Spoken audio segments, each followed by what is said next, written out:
எல்லா புகழும் என் அப்பன் முருகனுக்கே. தைப்பூசத்துக்கு நிறைய பேர் மாலை போட்டிருக்காங்க, 48 நாள் விரதம்லாம் இருக்காங்க. நம்மளால் அட்லீஸ்ட் ஒரு காமண்டலமாவது நம்ம முருகருக்காக இருக்கணுன்ட்டு தான் இன்றைக்கி ஆரம்பிச்சிருக்கேன். இன்னையிலேருந்து 12 நாள் வருது. 12 நாள் காமண்டலம்.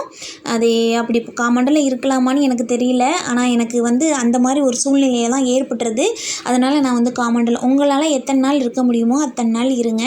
வெளியில் கோலம் நினைக்கிறேன் பெருசாலாம் போட முடியாது நாங்கள், ஏன்னா காமனான ஏரியா. அதனால் சிம்பிளாக தான், ஏன்னா வெளியில் கூட்டுற அக்கா எப்படியும் கூட்டி தொடச்சி விட்ருவாங்க. இன்றைக்கி ஃப்ரைடே வேறையா, கண்டிப்பாக கூட்டி தொடச்சி விட்ருவாங்க. அதனால் நார்மலான கோலம் போட்டாச்சு. இன்றைக்கி வேலுக்கு 3 அபிஷேகம், பால், சந்தனம், விபூதி 3 அபிஷேகம் பண்ணி அலங்காரம் பண்ணி வச்சாச்சு. வீட்டில் இருந்த பழங்களை தான் வச்சுருந்தேன். நெய்வேத்தியமாக பால் காய்ச்சி வச்சுருந்தேன். ரொம்ப சிம்பிளாக இன்றைக்கி பூஜையை ஆரம்பிச்சிட்டேன். எப்படியாவது 12 நாள் நான் விரதம் இருக்கணும், முருகா எனக்கு துணையாக இருங்கன்னு சொல்லிட்டு பக்கத்தில் உள்ள முருகர் கோயிலில் போய் முருகரையும் தரிசனம்